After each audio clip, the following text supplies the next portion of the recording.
Hello and welcome to the UK Surf Show. We are your hosts. I'm Pete. And I'm Mitch. And on today's episode, we chat to my boss, Andrew Hadden, founder of Lost Shore. And it's pretty much his origin story, actually, of how he got into surfing and where this dream about having your own Wavegarden, came from. Yeah, well, we were up in the northeast, freezing cold, and we nipped over the border into Scotland to find some while we were sun. on our northeast trip. Yeah, to find some sun. I'm still not warmed up, actually. That's why I'm sat here in a bloody cardigan, heating on. I think I got back on, when was it? I can't remember when Friday night, Saturday morning? Friday night, Saturday morning, and I got back, and I think I still couldn't feel my hands till about Sunday morning. It was ridiculous. It was a particularly cold week, and I mean, what's devastating is that it was super sunny in Scotland all week, is what I've now established. Like, it's a rare thing to say that we nipped across the border to Scotland to find some sun, but that actually happened. Anyway, let's get into this episode because I'm sure there's a lot about to come out in this one, and we'll come back at the end. Andy Hadden, I'm founder of Lost Shore Surf Resort, and I also founded a business centre business as well. I'm a local surfer. I've been surfing down the East Coast for about 15 or 20 years maybe now, for first 5 or 10, mainly on my Todd, and then, wannabe surfers like Mitch started turning up, and then I took it from there, to be honest. So I do a bit less of that than I'd like these days, but happy to be here. And to be clear, I'm still a wannabe surfer. Yeah. However many years later it is. To be clear, I think everyone is a wannabe surfer, really. Very true. Yeah. I should probably throw you a thanks, actually, Andy. That might be the first ever time where we've been together. There's been cameras, microphones, etc., where you've not introduced yourself, and we've not then had to do 5 or 6 retakes of you introducing yourself. Can you just not be a boring bastard for a minute, Andy? Please. It's so funny, Pete, that you've seen Andy before we started filming. He's the most full of life. Like, you should be Italian like myself over here. Like, he's so See full what of I life, mean? hands. They're not the Scottish. He's all into the stories, but normally when I press record, it's like someone switches him off. And it's like, whoa. Like, oh, where did Andy go? Maybe if I borrowed some of your fake tan, I could do it. and his hair straighteners as well. Yeah. But no, it's like, so if we start from this, we'll start with you from your beginning, when you got into surfing, how you got into surfing, and then I think there's an obvious question, which would be the elephant in the room if we didn't ask about it, that's like stood there right on your breast pocket logo. But we'll start at the beginning. So how did you get into surfing, and when did that all start for you? So my father was a school teacher for a number of years. He then became a professional rugby coach. But back in 1989, when I was actually only 7 in 1989. It's been a tough paper round getting one of these projects together, but I was only 7, and we went out over to Surfers Paradise, which he taught at school over there. Yeah. And basically he was a PE teacher over there, and I think what they tell me is I just got a bit obsessed with waves, saw these big waves, how big are the waves, I was in the Little Nippers, a licensing over there, and then caught my eye, and then a few years later had a few chance encounters. Yeah. So what was the chance encounters? What were they? I then went on to play. I didn't surf like I thought about surfing a lot, actually. In my teenage years, I thought it looked cool, but I never thought it was something I'd be able to do. But when I went over to Australia after my own schooling, I then worked to be a teacher when I was 19, and I decided I was going to Surfers Paradise, that same school actually, and half the guys I was with, the English guy, there was 4 English guys, 2 of us Scots, all still, pally and great guys. 2 or 3 of them bought surfboards, but yeah. I was obsessed with the tension videos back in the day, the bodyboard tension videos, which was like Jackass before Jackass.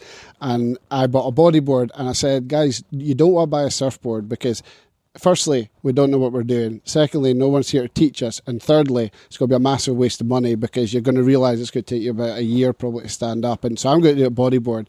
Right enough, 2 weeks later, those boys all put their surfboards down, whereas I actually got to a point in bodyboarding where you can get along the face really easily, and then I was going down to places like Kira and stuff, and I was sitting on the shoulders, with the etiquette, but I was like, wow, this is amazing. Came home and then again thought, surfing's not a thing here. You know, I certainly know it was a thing here now, you know, having been told the history and be part of the federation now, it was definitely here. But I didn't think it was, and I played rugby for a team called Boroughmuir Edinburgh team, and they used to pay like sort of Kiwi guys or Aussie guys, South African guys who were all like better than us to like be ringers in the team.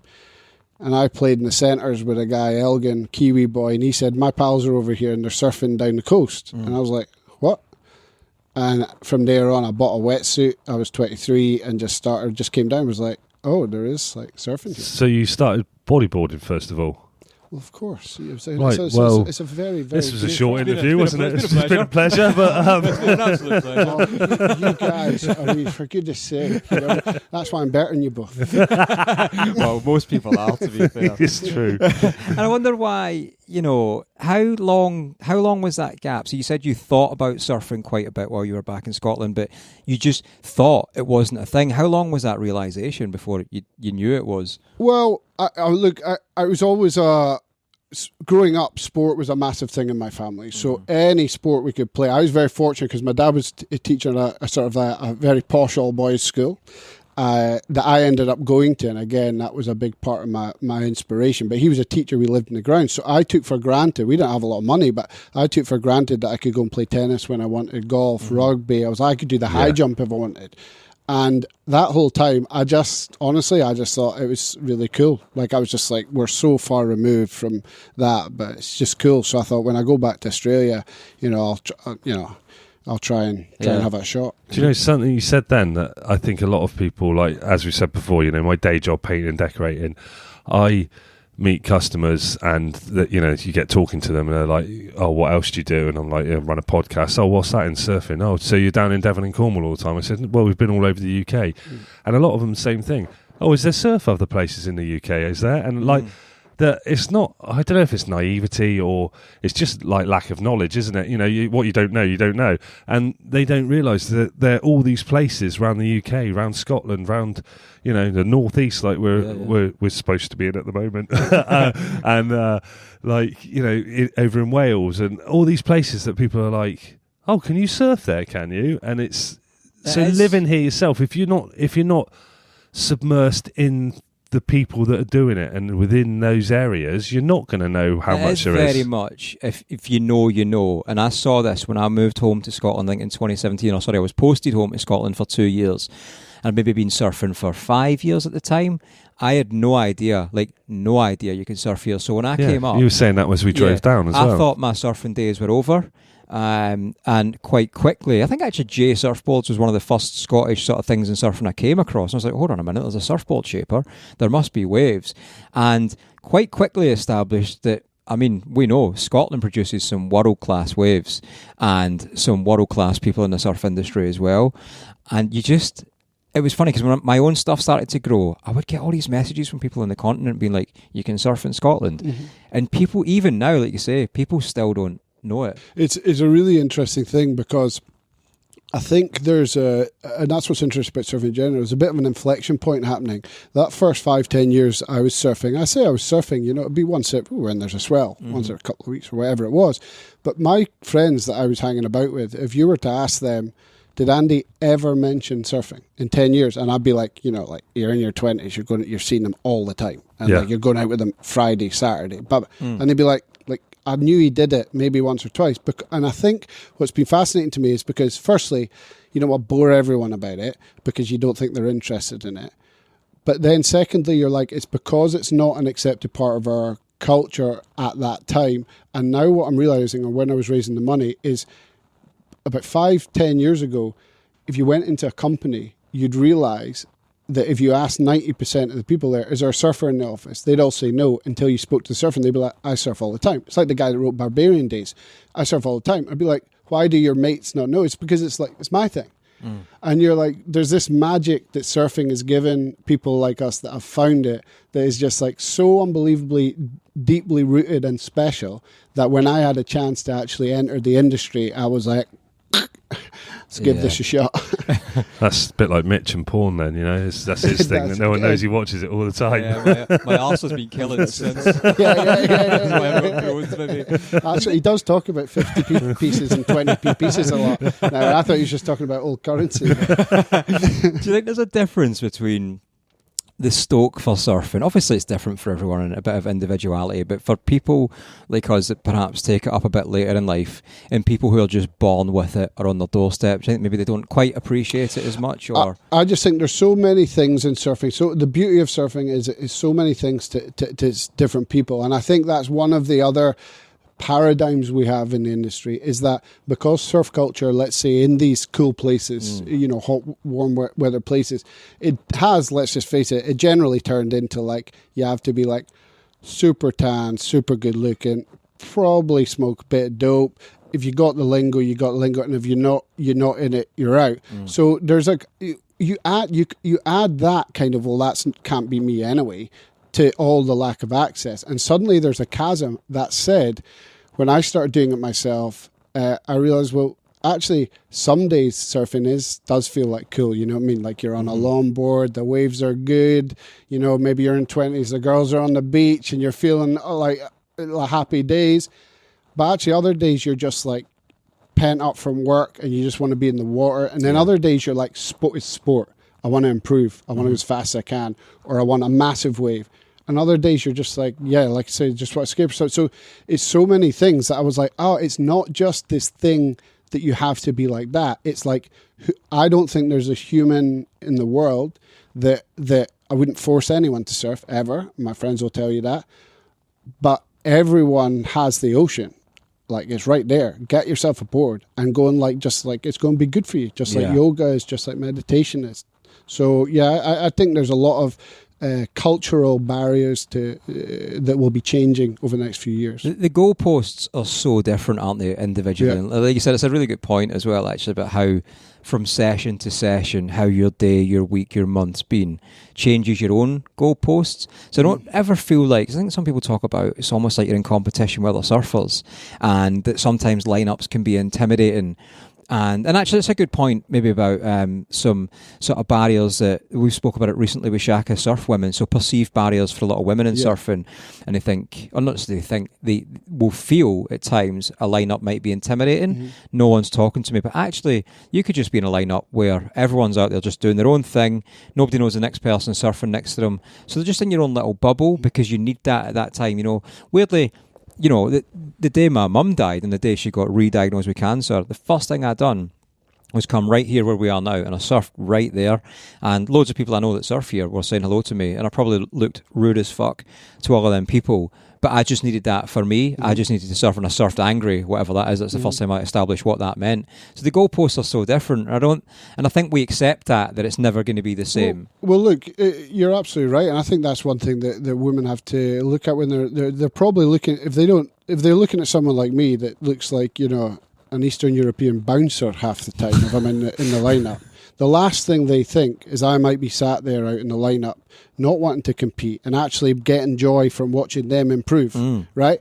They're thinking, I can't go near that guy because he looks a bit better than me, or like there's just things. Now that doesn't necessarily mean everyone's thinking but it's almost like it's these barriers that are stopping people from even trying. So I think what's really interesting is these women's in surfing movements. I think they're going to be fantastic for giving women the confidence to get into it, and as long as they can find a way to do their own thing, like as in just be happy and find their own happiness in surfing and integrate with all, they'll realize we're all the same. We're all exact same boat here, trying to use the ocean to make us feel a little better and have a little fun. Yeah. I was going to say, with your going back a little bit to you're saying in your 20s when you got back into surfing and started surfing around here, and you saying like your friends wouldn't have known you really surf. So what were you just going off on your own and surfing places, and where were you starting? Yeah. Where was your journey there? It was mainly local because I had the fortune in hindsight of living like a lot of people do day to day with my on an overdraft for 10 years. So it was all about petrol and this and that and where could I get to, banged up all and I come down and it would generally be peas. Yeah. And I had those issues. Oh God, those guys look great. I better just come back after it's dark, sort of thing.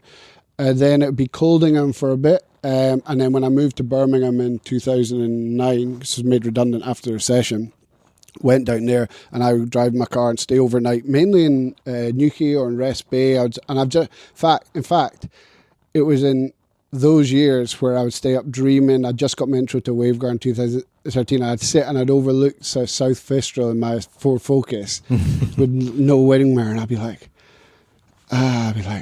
oh man, this is so fun. I've got to go back to work tomorrow. I was like, could I just do this all the time? Forever. Maybe. Maybe before we go into that a bit more, how naturally did surfing come to you, or did it not?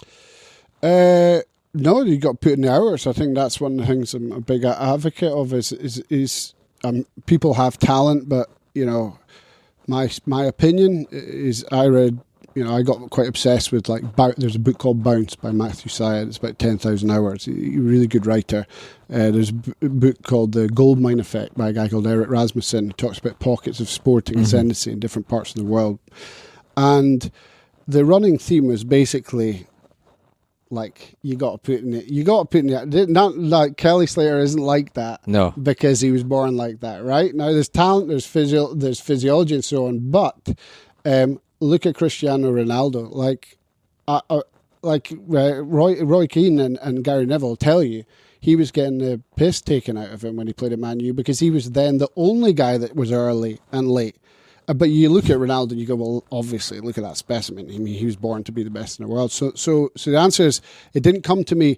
I was coordinated because of my sport, sporting, lack of abilities, semi-abilities, and I was determined.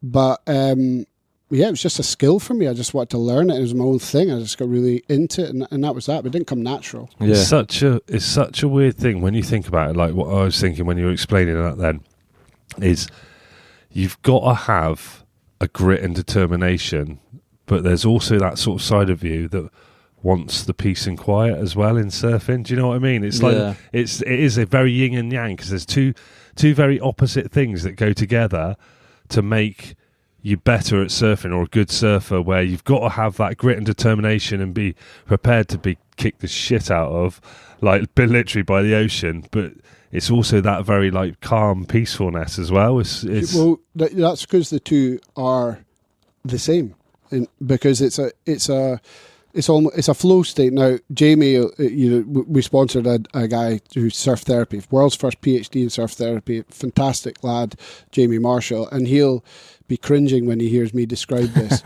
but for me, those things are the same, because whenever you're obsessive with something, whether it be trying to bring your mind away for yoga, or you're playing a game of chess, or you're waiting for a wave, right? Mm-hmm. And that determination and obsession that you're subjectively giving to that activity, it's your choose. Like you say, you can't force someone to be determined, but you're like, I also don't want to drown, so I'm going to pay attention. Yeah. That constant paying attention and flow, suddenly those things that you were thinking about that whole day, it's not as if you even have to try and not think about them. That's why I can't meditate. By the way, that's why I'm rubbish at meditating. Yeah. Because I didn't need forced out of that. And then 2 hours later you come in, all you've tried to do is catch waves and not drown. And suddenly you're like, how is that so calming? Do you know what? I'll tell you afterwards. I've got a good one for you on that. I was exactly the same with meditation stuff. And I found something recently and I was like, that works. I keep trying. I'll tell you. I'll tell you afterwards. Meditation guy. My mum's been banging. In the early 90s, my mum was doing all this stuff. She was we used to take the piss out of her royal. She would come in with ionizers in the house, and she'd come in with she was always trying to be ahead of the game. She'd come in with something in the fridge that there was a little plastic thing. I said, what's that for? She says, so you can keep half an orange in it. And I was like, what But she was always coming up with things, and one of her things was meditating. Yeah. And now I'm just like, Mum, you had that. And she's like, you just need a mantra, and you just need to chant. I'm like, I'm trying, but then I just think I've got a meeting in 2 hours, and what works for me is surfing. So if you I'll tell you afterwards. meditate, I'll tell you afterwards, and I'll see if you can do it. It's really. I've all always for been it. the same. I've tried meditating so many times, and that like just noise that just comes into my head. As soon as I sit quietly, my mind starts going. I'm like. This is great for the listeners. You're about to give the perfect solution to a problem loads of people want, but you're not giving it to them. No, the thing is, if it works, I'm going to charge. Basically, and like full circling a bit to project, but it's like one of my weaknesses, a very human weakness that we all have, is like we see cool things and we want to do cool things, right? Yeah. So it's like me and my mate Bainey, we were doing a lot of the money raising, and I'd be watching him, and like I was like, Bainey, you got to, like, he loves a bevy, Bainey. I was like, Bainey, like, come on, mate, we need to clear heads. And he was like, Andy, but he meditates. And Bainey meditates. Oh, mate, yeah. How do you think he puts? Hey, how do you think he keeps this construction project on side? When's he got time to do that? All these kids and all the rest of it. Right, Bainey's got his ways. A dark Bainey's horse. got his ways, right? And he's going to me. Yeah, but Andy, you need to meditate more and do all this. And I'm going, mate, you easy on the bevy. And we're both like preaching these things that we couldn't do. So in the project, I've always said, like, that's why I've always been, if I'm going to lead this project, if I'm bringing people in, I have to have lived it. I have to have had no money. I have to be, I've been poorly paid at the start. I have to care about the stuff that they're going to care about, because as soon as I go, oh yeah, go and do a schools thing, and think they're going to go, what, are you trying to like virtue signal the hell? It's like, no, I've been in the schools. Yeah. And I've done it myself. You just need to take on the mantle. I have to admit, just because you've mentioned Bainey, I just have to mention this. So I think me and Andy have a lot of similarities, and I think we're both kind of just ideas people, right? I'm Both like Scottish. Yeah, that's definitely right. So we're just ideas people, I think, and it's like you work out the solution to it. I've got this idea of wireless plumbing. I think it's solid. Someone else figure out how to do it, right? Wireless plumbing. It's gonna be the next big thing. But we have these ideas, right? So I'll get these random messages, voice notes, whatever it will be, or in person from Andy. It's best when it's messages. We're like, Mitch, I've got an idea. We could do this, we could do that, the other, and we can get somebody to come and do this, that, and the other. And then I'll immediately get a follow-up text from Bainey to say, right, whatever Andy's just told you, it's like to take the edge off it. It's let's just calm it down. So mate, it doesn't help when a guy like me with my energy levels is telling what's effectively a sort of Welsh Jack Russell, about an idea. Yeah. So Bainey comes, right, lads. Okay, yeah, actually, good point, Bainey. Good point. Let's put that one in a drawer and let's get back to the day. I know exactly what you mean, because I have phone conversations with him, and I ring him for something quickly, and I get off the phone. It's been like an hour and 10 minutes, and like we've both been on the phone going, "Oh, we could do that." Nothing comes out of it in the end, though. Normally, Yeah. Well, do you know, when we remember I went up to Tyree and we went with Joe, whose lodge. Thanks for letting us use your lodge, Joe. Yeah. We went up to Tyree and we surfed with the Largs, and when we were driving back, it was a super long drive. It was a late ferry and stuff. It's like 2:00 in the morning, and I'm sort of just in the back of Joe's van trying to nod off, but I noticed my phone light up. I'm like, what's that? A message from Andy Hadden. I'm like, what's that? He's like, Mitch, I've got this video. Do you think you could put subtitles on it? And I don't even know if I can say what it was. It's like 2:00 in the morning, and it was these missus walking the plank.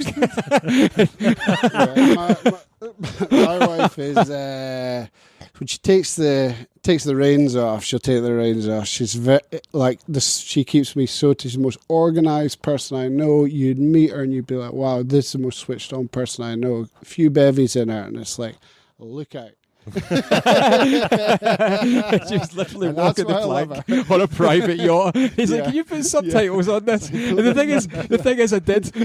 I've never done subtitles in my life. And I get on your surfing. Where has surfing taken you? I presume you've had some travels from it. Well, honestly, like at the start of the journey, so if I had let's say the idea here in 2013, I was very, very lucky to get an intro into Wavegarden. Mm-hmm.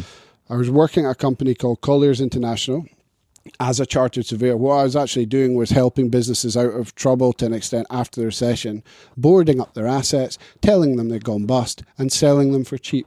Right. That was enriching. Mm-hmm. So I learned over that period that the people I was meeting, the borrowers who were just salt of the earth people. A lot of them had made mistakes, clear errors. But I was like, these guys don't necessarily deserve this. Do you know what I mean? Like, but I was like, they just don't understand the system and a little bad decision. Okay. So because I was starting to be like, well, I thought, you know what? I'm never going to be like a really super wealthy guy at the top of the corporates. I'm just going to try and do fun stuff now. I've been made redundant after the recession. So if I can't, even if I did make it to the top of a corporate organization, the world works in such a way where the macro economy, you can't stop Putin invading and prices going crazy. You can't say what's happening in the election. You can't stop what the Bank of England is going to do to their next interest price. You can't affect any of these things. And they're the things that affect big corporate workplaces, which basically mean, right, we need to cull these people. And I thought, well, if I'm going to either succeed or fail in life, at least if you fail in life and you've done it on your own terms, you look yourself in the mirror and you learn a few things along the way. And that's kind of what got me really enthused when I got this introduction that everyone in the company got. But I went, the guy's name was Sean, he was head of our destination consultant. He was talking about doing like a feasibility study for one, and there was this thing maybe happening in Wales or Bristol, you know what I mean? I was like, what's this? I said, Sean, this got to be bullshit, right? It has to be, because is this like one of these things on the back of a boat that, you know, you're just like, Sean was like, he's like, mate, this is real surfing. I was like, no. Can I go? What to Bilbao? I was like, yeah, mate, like I'll fund this. He was like, mate, I'll give you a nod. And Sean, massive kudos to him, because he somehow told the Wavegarden guys, who, let's face it, themselves were at the start of their open journey, but this is where the bit is, their open journey, they were willing to let people like me in, and all kudos to people like Nick, you know, who now they've got institutions banging on their door. You know, I wouldn't get a look in. Yeah. So, because I went in, first question, Fernando takes me out, a few drinks. He's like, right, Andy, got the money? No. Well, you know, these things are, yeah, I've not got any money. I've got an idea. And he's like, and I was like, Fernando, do you mind, can we just get on it? You know what I mean? Because you're like, this is fun, right? And so, and that's how my relationship developed with it, and that's how the idea developed. But your question was, where's it taking you in those early years when it was the hardest? Like, way harder. There's other difficulties now, like other ones. But back then, when you're like, everyone's like, you're an idiot, you're going to ruin surfing, what are you doing? Like, you're not even like a super smart guy. Like, all those years, I was like, I don't care, because what they don't know is I'm heading off to San Sebastian. I've got a different life. Yeah. And I'm heading over there and I'm eating pinchos, and I got guys that respect me and I respect them. And like Larry, I'd know, like Larry Page would be going to visit their site. Nick Woodman, the WeWork guys. And I knew all this. I wasn't going back and like saying it all, but I was like, this is fun. So if the commercial metrics and everything I learned of how not to run a business in insolvency, and then how to run a business when I went on to do investment, if I could use those metrics to keep this train going, then I was like that. So the first 5 years it's taken me to Spain, and that journey's changed my life, I would say. I mean, great answer. I literally meant, where did it take you surfing? Like to Bamborough, maybe? You might have to split this podcast into parts. No, but we're there, and actually that's probably a really crucial point. So actually your background, you've through fault of their own or not, what you've got to see is people having done it wrong. That must be super helpful to be able to not necessarily get it right, but to see mistakes not to make. Well, I think they're just like the Wavegardens after ours, you know, they'll be learning from us. I think it'd be mad not to learn from your mistakes. But yeah, I think the commodity we've had that's been most helpful in hindsight is the length of time it's taken. Because it's been, you know, I think it would be a bit disingenuous to say if I was handed a check for whatever 6 or 7 years ago, I wouldn't have just sort of kind of opened it pretty quickly without some of the thought that's gone into it, right? But we've had the commodity of time, and we've learned a lot from others. So I think that's one of the things hopefully people recognise on site is we really think we're doing this right. And Yeah. we think we're doing this in a way that the surf community will be proud of it too. Yeah. Hopefully. See, I find it interesting listening to Andy that when you speak to Mitch, it makes it sound like he's single-handedly building a Wavegarden by himself. He's there with a spade every day. My arms are Well, he killing me. I'm Yeah. just concerned that after he wins his gold at the Olympics, he might not surf in a wave pool. Well, yeah, there is that as well. Yeah. We've got to get there. Golden Everybody's Olympics got for all the hair dream. straightening. That's all he's going to get. How many hairdressers did you actually use for that? Well, one for each strand. For each strand? Yeah, they all get treated individually. I'm just jealous. Yeah, exactly. One of the first things, like when you said it when you were on before, you said, I love Mitch or whatever, but if he keeps running his fingers through his hair next to me, he's out. True. So maybe before we go into that wee journey of Lost Shore, or as it was referred to in the past, Wavegarden Scotland, maybe explain to the listeners and viewers what Lost Shore Surf Resort actually is. Yeah, so Lost Shore Surf Resort is going to be a Wavegarden Cove. So you're probably all familiar with the Wavegarden in Bristol. So similar, same technology. We have 52 modules. So for a little bit of context and factual context is that's about 12 or so more modules, or 10 or so more modules than the Bristol. So it's a slightly bigger lagoon. We have a big array of accommodation, maybe 55 units, 30 odd lodges. So we want this to be a really special place for just families, even non-surfing families, to just come and enjoy, a bit like you go to Centre Parks, or a bit like you go to up here, Crieff Hydro or somewhere. And then we have a really, really exciting and cool, I think, food and events offering, which is specifically designed as almost like a business plan on its own, where forget surfing, families, certainly like mine and my friends, would want to go and just eat good food. We've got some of the top chefs in Scotland lining up on rotating kitchens and so on. And we've got some of the coolest events companies lined up, good friends of ours who've got lots of good plans. So we've got kind of three components to what we're doing. It's a resort. Stress that's probably the biggest difference of what we're doing at the moment to others around the world. Is really a resort. It's a surfing component, which is going to be amazingly fun. We got the accommodation component, and we got this kind of like day trip, or like just fun day out with your friends and family component. Okay, so you've got Europe's largest Wavegarden Cove, the world's first surf resort. How would you describe to people the actual site, where it sits? How would you describe that? It's something that was. These are the metrics, I suppose, that I had to make sure were in place in order to achieve not only delivering the project, but delivering it in my terms without getting too, pushed back on, shall we say. It's located just outside Edinburgh, in between Edinburgh and Glasgow. We're 5 minutes from the airport. We're in a really, really beautiful site. So it's an old quarry, and actually it's been a complete pain in the arse to build on.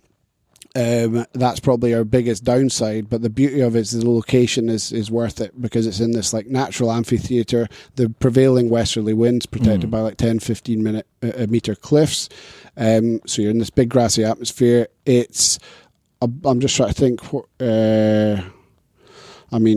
No, that's pretty much where it is. Yeah, and what's interesting about that, you said it's been a pain in the arse to build on. For anybody that has been following the journey, we obviously do these site updates visually every month, but actually for the whole time until maybe 6 months ago, there was no progress, like visually, because it was all conditioning work, which is a big part of it. This is the engineers and the builders that we're using are absolutely, like, there's been a few people on the journey. I mean, obviously, you can't do things like this yourself, obviously. But there's just been a dozen or so that are standout that are actually, if those people within those organisations didn't do that, we wouldn't be here. Yeah. So we've had to really play on relationships, and one of them is, for years and years, we would be ground testing this in the lead up, and every engineer worth their salt would say to me behind the scenes, Andy, you don't need to pile this development. Now, what piling is, for people that are listening or watching or whatever, they don't know. If you imagine we're in an old quarry and there's like there's reclaimed land at the bottom of it. So when there's works done in Edinburgh, like they would come out and it'd basically be landfill. Right, okay. Inert landfill, has to get tested and so on. But it's not like building on the ground. But 20 odd meters under that, there's really solid hard rock that's going nowhere for a million years, right? So what they mean by not piled is the easiest way to do that, or the most risk-averse way to do that, is to build the structure on top and pile 1,000 odd steel rods 20 meters down into the rock. And then you could actually take the earth away and this thing would still be standing on stilts. Mm-hmm. Every engineer would be like, there's no way you have to do that. But I would be like, okay then, do it the way you want to do it. They're like, well, we've got to just be a bit careful with our insurance. And I'm like, and it makes perfect sense. So what we've actually done is basically build a concrete raft and we've settled the ground or crushed the ground in there. And we've got a concrete raft that allows for movement, downward movement, to an extent within very, very strict parameters, but over the next 50 years. And if it moves, it will move homogeneously as one. It can't torque. If it torques, we got big problems. So then you're like, all right, sounds like Scottish guy's taking some risk here to get this done. No, the opposite. We're the only wave pool in the world that's managed to attract institutional pension fund funding. Mm-hmm. And what that basically entails, in a short story, is a lot of scrutiny by people that don't care about anything other than if this thing is going to break down, and if it's going to crack. So we then had our engineers design this, and this is a similar way to what happens in Glasgow. They have Wavegarden, who are overlooking it, and are all basically engineers too. But most importantly, they have to prove to the pension fund engineers that this thing, and this is the surfers will understand this, can run 24/7 on the beast surfing for 50 years. And we just made it because there was like, well, maybe after 48 years, if it's running 24/7 on the beast setting, there could be a little crack down here. Yeah. So we've had to over-design this method, but what that's allowed us to do is save enough money to make it commercially viable. And I think it's a super smart solution, and we're very happy with how we've done it. What's the difficulty, or what's the challenges, I'd say, like, because like you said, from your business background and what you did, and then you're obviously not a guy that's come along and gone, I've got £100 million, I'm just going to build a Wavegarden. What's the difficulty and the challenges in raising money to, like, and almost convincing people like this is a good idea? And as you said, like, the kickbacks you got at the start with people being like, this is going to ruin surfing, and you know, what's the things that have been involved in that, and what's been the hardest part, and what have been the parts of it that have surprised you and been like, that was easier than I thought? Everywhere along the journey, we've had to, I went with the thought of, if a main stakeholder here, whether that be an investor or the Scottish Surfing Federation or the main state, or if I saw the surf community start to like push back to me in a meaningful way, like obviously a lot of them probably even still are like suspicious, but I'd speak to them and be like, for instance, go up in the Scottish Surfing Championships 2017, I'd do a presentation and they were like, who's this guy? And they'd be like, mate, you're gonna have blood in your hands. And I'd say, well, what do you mean by that? And they say, well, you're going to get people into surfing. They're going to come up to Thursday East, and I'm going to be the one fishing them out of the water. I'd be like, yeah, so what, if you were me, what would you do about that? Well, I'd get in touch with the RNLI and make sure, and I'd monitor whether that happens when the other one's open. All right, I'll do that. And with the investment, it was the exact same. It was actually going out and saying, is this firstly, do we want to keep control of this? Not because we're controlling people, but because when you're doing something on this scale, it's inevitably going to end up being owned by a Blackshore or BlackRock or just a really big, and that's fine. Mm-hmm. But I think this is a nuanced sector that can influence the sport that I love. Yeah. So, all very well, I can just open one. Well done me. But I'm like, but what if my project brings the masses to surfing, and it has a negative force, not a positive one, And so I thought, well, if you're only doing this once, it's actually not worth doing it if you even leave that up to chance. And we'll have to still see what happens. You see how obsessive I am on this stuff. So I think the challenge for me was weighing up the customer base. Like, are people still going to want to stay in Edinburgh? Like, yeah, they'd stay in Edinburgh without surfing. Like, the occupancy rates are high. Are people still going to want to have nice food and that with their families and, go out? Well, in Edinburgh in particular, because it's undersaturated for these places of scale. There's a few really good ones around here. But so in the surfing style, are people going to get cold? Well, like, if they're not wearing a good wetsuit, but like, Bristol, look how good they're doing, so let's develop the wetsuits. All these kind of metrics, you're like, is this thing going to break? Well, those engineers have all checked it out, and there's millions of cycles. So when you're assessing all these things, then you start going, how do you raise the money? Oh, is it going to be an Olympic sport? Oh, I thought it would, and it has. There's a wee bet, you've made it paid off. Then you start assessing money, and then when you're raising money, you have to look at who's going to raise money and what they're going to want. You got private net worth, high net worth individuals. They call them high net worth or sophisticated investors. It's very Ponzi, but it's basically just a way to say, like, your rich mates. Right. And there's certain metrics there. And they're, for me, the best people. Because you're just honest with these guys, like, in terms of the downsides from the off. Yeah. From day one. Then you have to be like that for everyone, but on day one you won't get past go unless you're saying to the private equity and the pension funds, like, there are risks, there are major risks here. To get past the first meeting, because of course there are major risks. To get past the first meeting, you have to be like, do you understand the concept of surfing? Like, is this fun?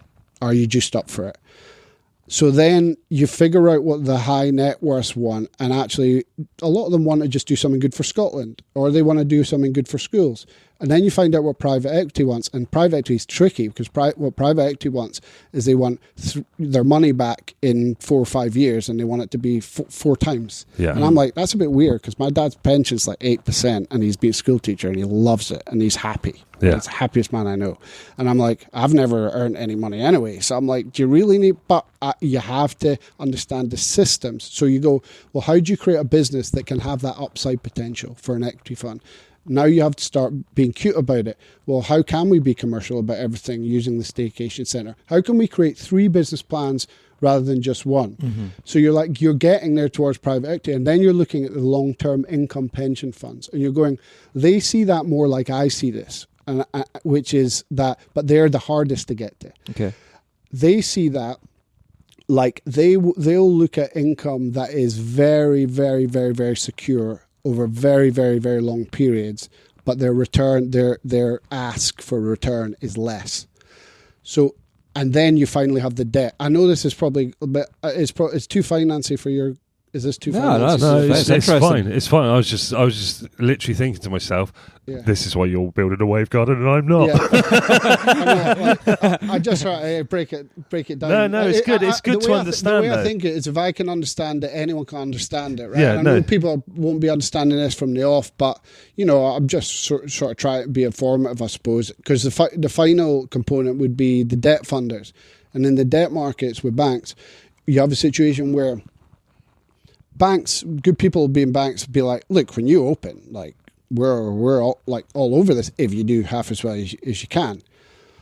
So I was like, yeah, but what about before we open? Because we might need some. Well, we can't. Like, banks are like, it's the way they're set up, and it's not their fault, it's their system. But unless they're a development bank, and then they're going to give you very high interest rates. As soon as they give you very high interest rates, like you have a very high mortgage, it blows your business plan out of the water. Yeah. So then you need more high net worth, blah, blah, blah. So you're like, that's a puzzle. So for me, I was like, pulling it right back to what I said at the start. If a bunch of people with not a huge amount of money contextually are going to retain control of this business when it opens, the only way I can do it is own the land, which is not the quickest way to do it. Yeah. Because you eliminate one of your mouths to feed. Like, you have to ask, already I have to ask the funders, like, what they want to do a lot of time, but I also don't have to ask a landlord because we own it. Yeah. We use the property metrics to defend the property, so is to de-risk it. So at the very worst case scenario, our investors still own a little bit of land on the edge of Edinburgh. Yeah. Right? It's not like they lease a bit, at the very, very worst. But at the very best, you can maybe start dreaming. Yeah. What if we roll out? What if we do all this stuff, right? So with all those components, I think that the challenge has been understanding exactly what each person wants, from surf community to everyone, and then sitting down for usually in the shower, just being like, no, that doesn't work. No. Oh. Or send Mitch a message at 2 a.m. Send Mitch a message, and then he's like, yeah, that'll work. I'll do that, and that's it. And that slow. I found, you talk about focus and determination and why people play chess. I've really obsessed on the business metrics of this because I'm passionate about us doing it right. And it's like what I realized after about 5 or 6 years was like, I remember this is the moment I realized I was good at it. Was am I monologuing too much here? No, it's fine. Right. So basically, this is the moment I noticed I was good at it. I was like, oh shit. I think it's undeniable that the Kelly Slater Wave is the best was for a long time, still is the best single wave experience for a top surfer. Yeah. I don't think you can deny it. I mean, it's like overhead barrels forever, right? But straight away, I was like, yeah, there can be a business plan around that, but I already know from my business background that where's your different points of failure? So if this, surf, so this is a good thing. Wavegarden learned from that. Mm-hmm. The bankers and the pension funds don't mind so much, but so they trusting you to say these barrels are good and these waves are good. They're like, yeah, but what if that thing breaks? And you're trying to say you're like Centre Parks. Yeah. And now families have booked into you from American golfers who are coming to Scotland. They've booked in, and there's their trip of a lifetime. You're like, sorry, it's broken down for a week. Yeah. They're like, what happens then? And you're like, I bet it won't, because it's like, it's really well made. No, they need different points of failure. Yeah. Multiple different points of failure. So what Wavegarden did, really cute, is just like, without saying anything, they just stress tested the hell out of these. And I was witness to all these calls as they were passing the test. And I was like, go Wavegarden, because I was like, they're like, what is the obsolescence of a bolt? Obsolescence basically means like, how long is a bolt going to take to fit? To break. And I'd be like, this many years, and this is what you do. And I'd be like, oh mate, go, come on. If she's not answering, we're like, I'm screwed. So it's like, they pass those tests.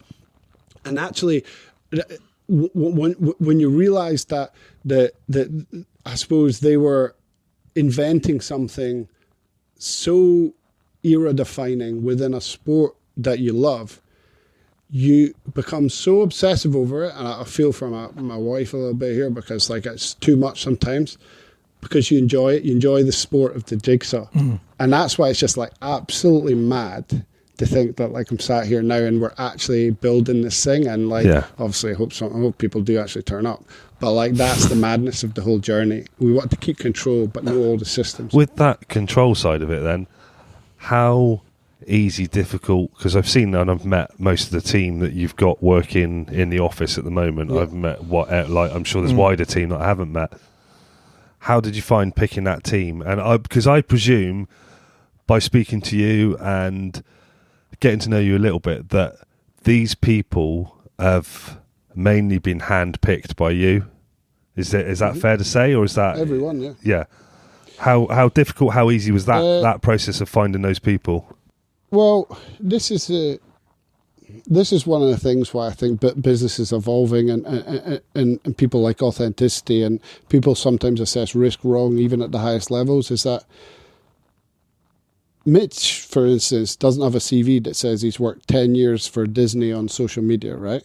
Yeah. But I know 5 years ago when he starts going on, I was like, who's this guy? It's a bit odd. So this guy's not, like, he's about the same level surfer as me, but he seems like a pro surfer. Okay, all right, okay. But it's really said, is he one of those? Oh, no, wait. He seems like a real guy. I've listened to, okay, wait. And then Mitch would come to me and say, oh, maybe I can do this.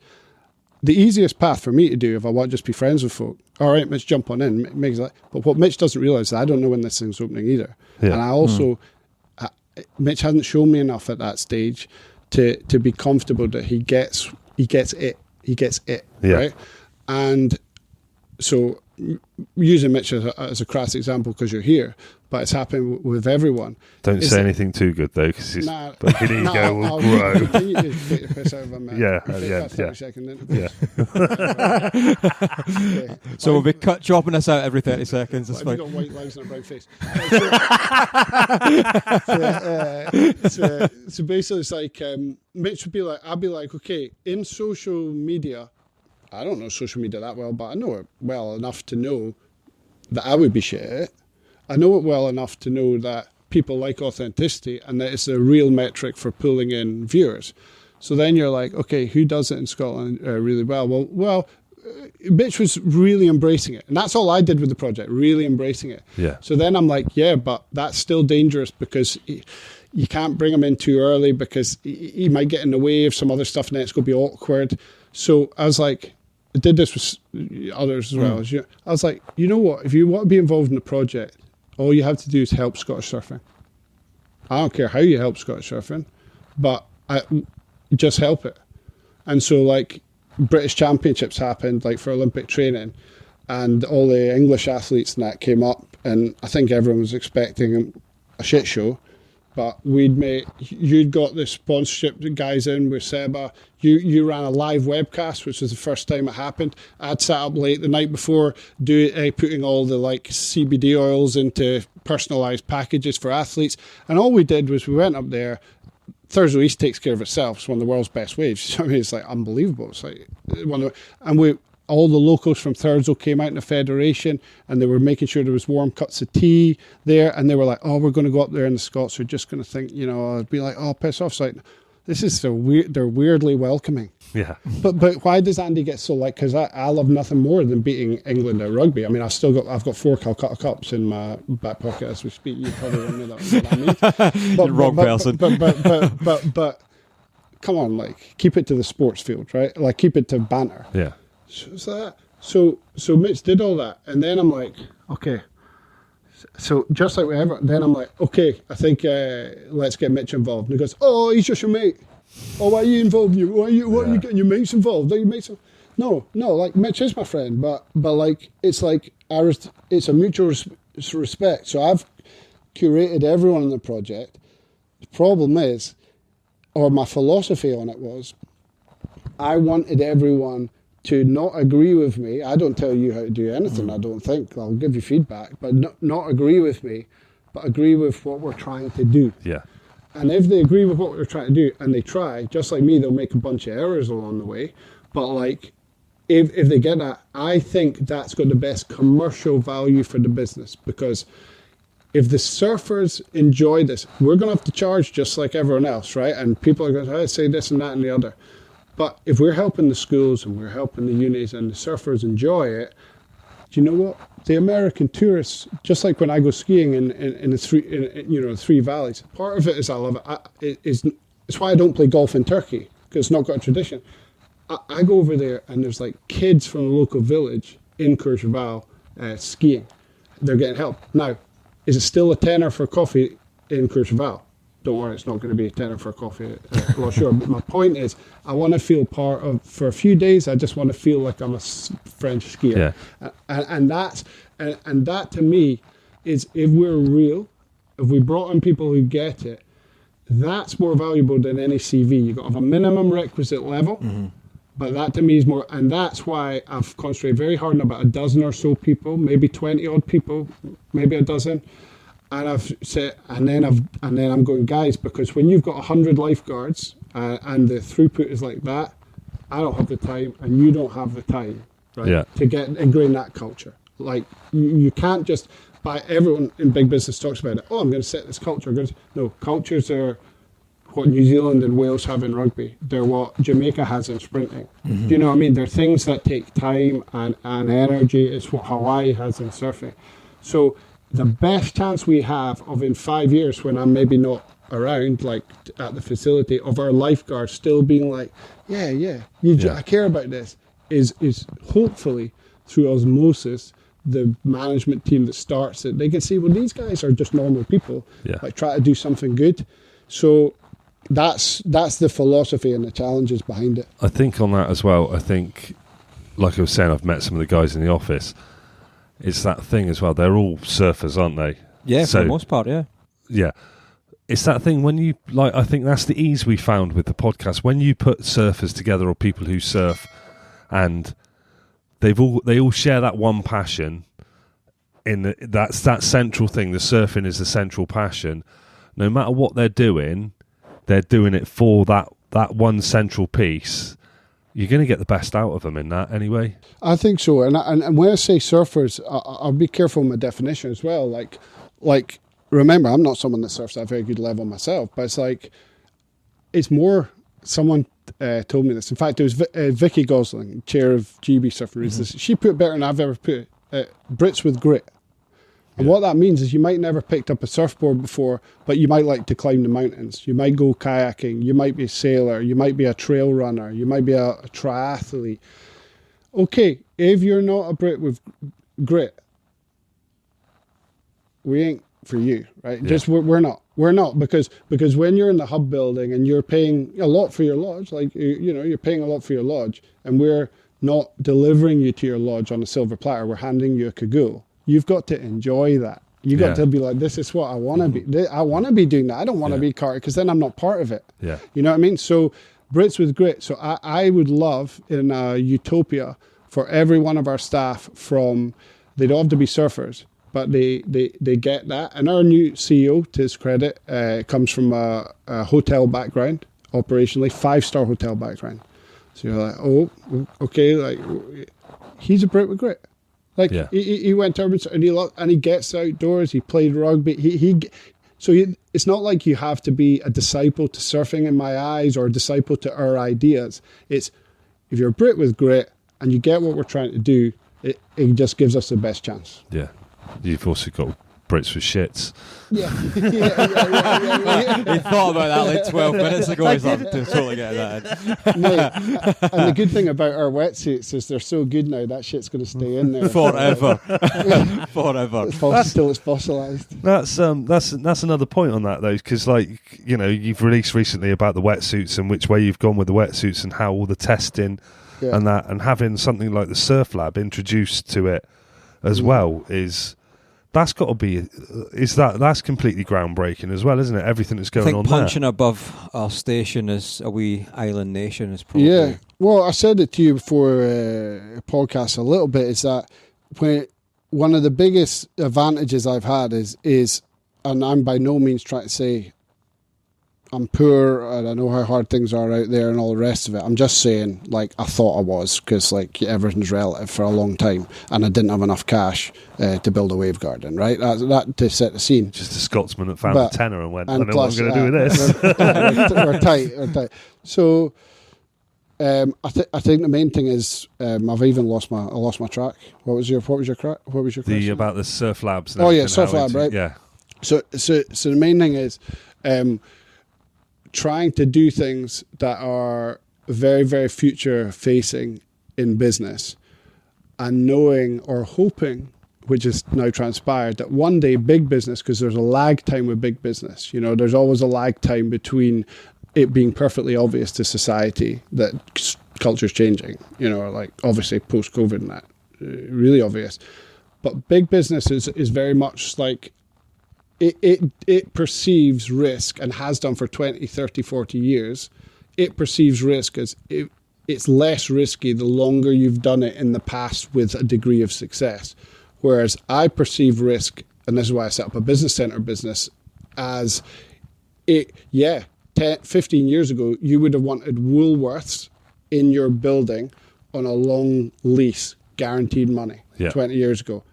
But you know that retail's changing. So now what you want is lots of small tenants. Yeah. Now that's a harder way to make money, but it's less risky in my opinion. So with this project, I thought if we could do things that we think are good things to do, help the education, help the kids, the bump, all this stuff, getting with the federations, then that authenticity might shine through, and lo and behold, the likes of our pension fund or our bank said, well, you're really good at this thing that we call ESG. Mm-hmm. I was like, oh, it's good that's what you call it. And they're like, because you're really authentic at it, and like everyone else is kind of trying to do it now. And that's definitely one of the things that got them over the line to say, oh yeah, we want to back projects like that. Yeah. And what would you say about, we're obviously going to be a big facility, a hub for surfing, and, anyone else who wants to come and use the facility for other reasons, the spa, the retail, the accommodation. But for the surf community, and more specifically, surf schools, surf clubs around Scotland, around the Northeast, around the whole of the UK, I guess if you were running a surf school, you could perceive something like Lost Shore as a threat. What would you say to that? No, because it was the same as what I was saying earlier. I went out, Sam Christopherson, brilliant guy, runs the biggest surf school in the Southeast. I said to him 2015, I could tell, and look, these nerves haven't gone away, don't get me wrong, but I could tell he was like, whoa, I don't know about this, because that's his bread and butter. That's his thing that he's worked for years. It pays his wages, his family's wages. He's rightly scared of what the hell's going on. Yeah. So the only way I've been able to address it is to say, like, Sam, well, this is coming for these reasons. If I can make it happen, what do you think we should do? And of course, it's not an intense process, but you form relationships with these people, and now we've got plans with our surf schools that we think is going to not only provide, decent value access to our pool, but also give our athletes the best platform for getting really good really quickly, and then inspiring their school friends to take up more time and go and join his surf school, which is where we'll be pointing everyone from our site. Do this. This is just learning how to ride a wave. But here's all the surf schools around Scotland. Yeah. They'll teach you how to deal with conditions, how to not drown better than we can, how to avoid pitfalls on the beach, rip currents, these things that you need to become the complete surfer, but you can hone your skill with us for sure. Yeah. I think that's interesting because me and Mitch have had this discussion quite a few times about the difference of wave pools and surfing in the oceans, and we've both got very different views on that side of it. Like, someone who's learned to surf in a wave pool to someone who's learned to surf in the ocean, vice versa. And I said, the only thing I can think of the difference, if you've just learned to surf in a wave pool and you've gone whitewater surfing, then up to the next level, then you've gone out to the main setting, the only difference is on that is when you're paddling out at somewhere, like the only place I can say is the wave, because that's where I've been surfing on a Wavegarden, is when you're surfing there, your paddle out is a piece of piss. You know, if you try and paddle out here today, not that Apart you would. from that, have you told them about the wee rip by the rocks? No. Yeah, no, I saw that anyway. I saw it. That's a bit mean. That's a bit mean. No, you didn't tell me. He might have saved you about 3,000 calories. Told him to avoid it. We actually didn't have a conversation. Said question out of the middle. I said to him, "There's a rip over there." He went, "Yeah, we're not going out over that." Yeah, it's goes the other way, mate. Yeah, so actually, it looks like it's getting better out there. Actually, I think firstly, it's probably important to we all recognise that surfing in the ocean and surfing in a Wavegarden has its own thing, and we're not trying to say you can only surf in one or the other. But no, shut up. No, I'm about to get to your point.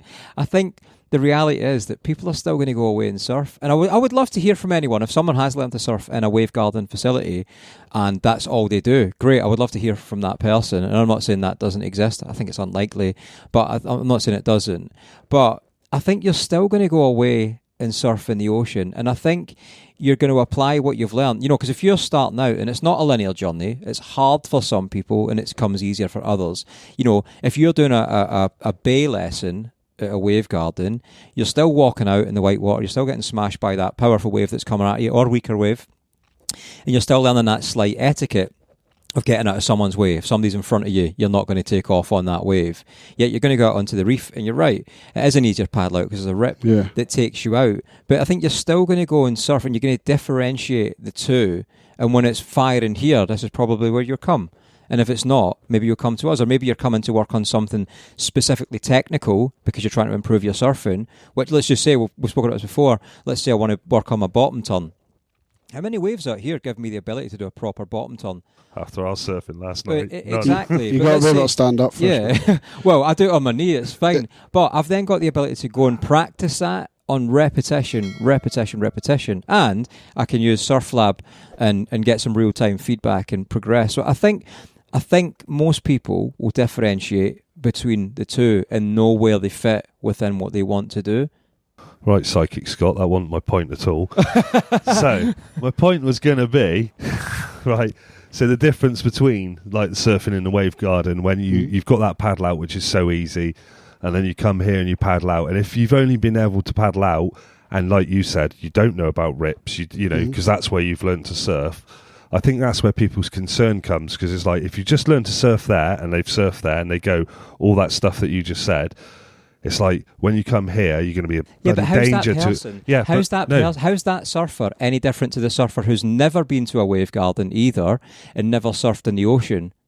How's that different to that person? Yeah. I just think like all you're saying there, Pete, is just what, like you say, you know, the guys were telling me in 14, 15, and I think the answer will be when the data's out, but it's why we have such a big responsibility to educate, because there are risks to this world that we're trying to mitigate, which is exactly that. You know, we don't want people just running haplessly into the ocean and thinking they can surf and realizing they can't duck dive, and they don't know the etiquette of dropping a board, or whether they head to the whitewater or over the shoulder. Next thing you know, everyone's pissed off. I think all you can do there is go, if wave pools are coming, which is, you know, something that's happening, it's either face the dragon head on and like really try and address that and actually create that scenario where all we see it as is we have the opportunity to get more trained lifeguards, more safe people, you know, in the water. But sorry. Go. By the way, it was this boy. Yeah, he's doing the gas. Just tell him to come in and just ignore us. We'll just crack on. We're doing enough gas in here, mate. Wait. What's the crack like? Is this going on? There's a gas leak. Yeah, mate, it's not our place. We're just using it to film, so just crack on and ignore us. I think. Yeah, by the way, Pete, go full rogue here. Like, go full counter. Like, not in a big debate, but like, it's just sometimes I can't see the wood for the trees, right? Because people are in the last year or two wanting to probably just like say what I want to hear, right? Yeah. I do want to hear that. I think I've got a good ear to the ground. Yeah. But I'm happy to hear counter takes. No, it wasn't a counter which I was going for. The thing I was going for is like that thing of like, if someone has just done that Wavegarden thing, I think what was the really good point that I just took from what you were saying before, which I was trying to get to, was that you are going to say, go in with the local surf schools or the surf school where people are near or something like that, and say like, yes, you've surfed the Wavegarden, but when you get in the sea, it's very different. And that, to me, is something that I don't think's been thought of before, really, because that sort of addresses that problem of the difference between the... Although I can see the advantages of both. Like, if you want to work on something and you want that repetition of everything the same, like this, so obviously it's perfect if you want to learn on your bottom turn, your top turn, your air reverse, whatever you want to learn. In a Wavegarden, you can have those conditions perfectly where you can do it over and over again. You can't do that out here because it's different. Every single wave is different. And having that crossover of between the schools on the beach and the schools in the Wavegarden, and actually educating people that you're going to do both of these things and they're both very different, so they know that they're very different. Like, especially people that have, that's what I was trying to get to, the people that have just learned to surf in the Wavegarden. I think that's the fear that comes over with a lot of people in the ocean that just surf the ocean, is they're going to learn to surf in the Wavegarden, they're not going to know what the hell they're going to do out here, they're going to get in my way, they're going to blah blah blah. And having that crossover and going, yeah, you've learned to surf here, but this is very different. If you're going to surf there, these are the schools around the area. I think that's something that's do you know very what? innovative. The mad thing is, what you're saying is not groundbreaking, eh? Like, it's common sense. But I go back to now my point of why are others not fully ahead of this?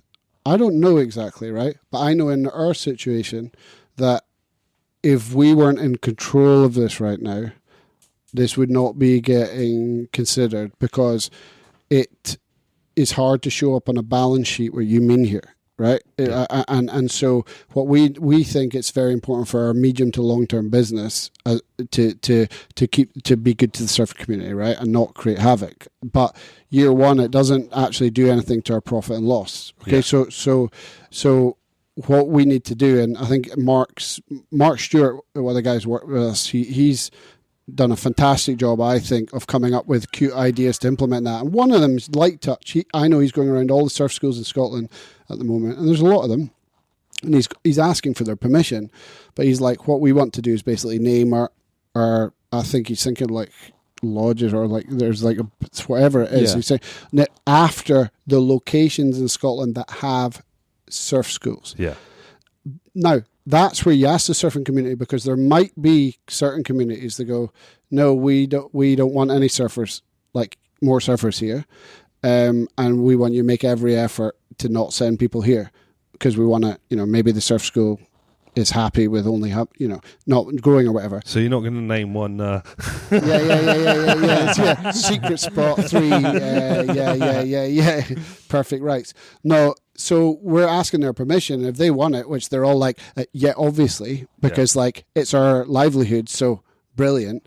We're going to. That's our whole thing. It's like, do it, and then get the hell out there and learn. And over there, it's kind of touched onto your point as well, both your points. So it's likely, and you'll have seen it this week, obviously, whilst we're currently in the northeast filming all of these. Well, I am still northeast technically. You're very northeast. You're technically southeast from you at the moment. Well, I'm straight east because my house is there. But you've seen it this week. So every surf school and club we've been with, you've seen the conversation I've been having. And we want to work with the surf schools and clubs to figure out what works for them. Can we extend your season? I think any surf school would agree that if you have a bad summer, you have a bad season. Obviously, daylight hours, etc. Conditions get much worse. It's not safe to send students out to learn to surf. Yeah. So we've got the potential to extend the season for a surf school, but on a mutual basis. So let's say you book in. Let's say you live in the Isle of Tiree. You're visiting Edinburgh, you think, oh, sure, I'll go check that out, and you want to book in a lesson or a session, it's likely that you'll receive some sort of follow-up email to your booking that tells you where your closest surf school is to where you live. So, with Black House Water Sports, for example. I was just going to say that. Yeah, well done. Shout out to the Larks. So you've then got the ability to go do a lesson to surf in the sea, or a session, or find out, what's a little bit different, and get that valuable knowledge. And actually, for any surfer listening, if you are a newbie surfer, you shouldn't just be turning up at any spot and paddling out. Ask locals, ask people, where's the rips, where's the dangers, and so on and so forth. And that's where it's like, maybe an objective way to look at it as well is we've got in-house a guy called Martin McQueenie who ran a surf school. So when you've got the guy that runs the surf school speaking to guys like Sam who run the surf schools here, speaking to guys like Suds up in the north who runs the surf school up here, and you're saying, look, by the way, it's going to look, just so you know, it's going to look, Suds, who I know from, it's going to look like favoritism, right? Because basically we're going to be guinea pigging with the boys down the coast here. Yeah. But you understand that's not favoritism, that's trial and error until we get it right. Yeah. And then we're rolling it out in the rest of Scotland. You cool with that? Well, maybe those guys. So we can't solve everything for all people, but the main thing is that circling it back to me, I will feel it's over to everyone else now. Yeah. Do you see what I'm saying? Like, yeah. I like if in 2 years' time I'm like, well, I couldn't have done any more. Yeah. To try to address it. It's kind of over to the operational guys at that point. And that's where we're at. Well, yeah, it's that thing. You can sleep soundly knowing you've done everything you possibly could with the information you had at the time, which is, I think you can't ask for any more than that, really.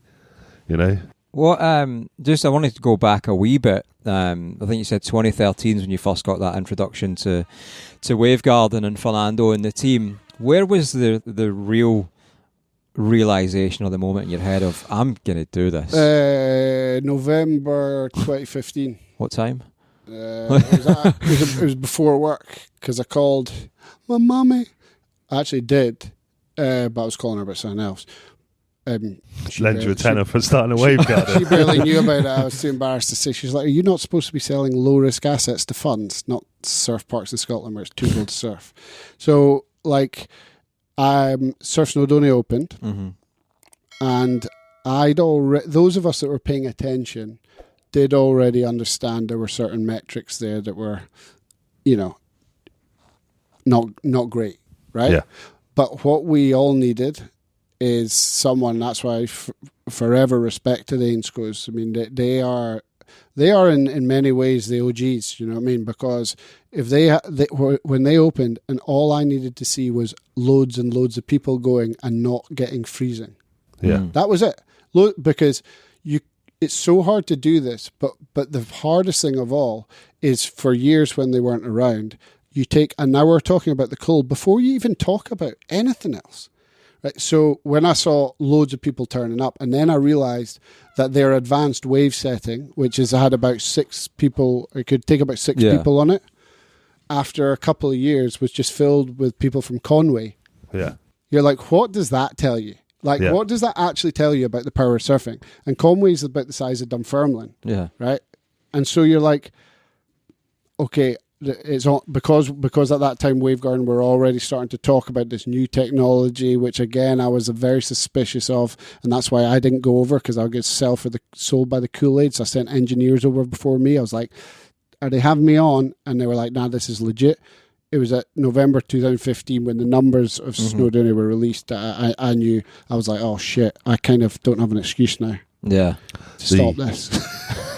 you just gave me a thought then. The people of Conway now must be fucking livid, because there's people there now that have learned to surf. Yeah. Like at that Wavegarden. It's well, when you speak about the technology, you know, and hearing about this new technology, probably important to describe what that technology is, how it's different. You know, it's single point of failure to modules. Yeah, I think this is something that again people like me have been really helped by how confused everyone is.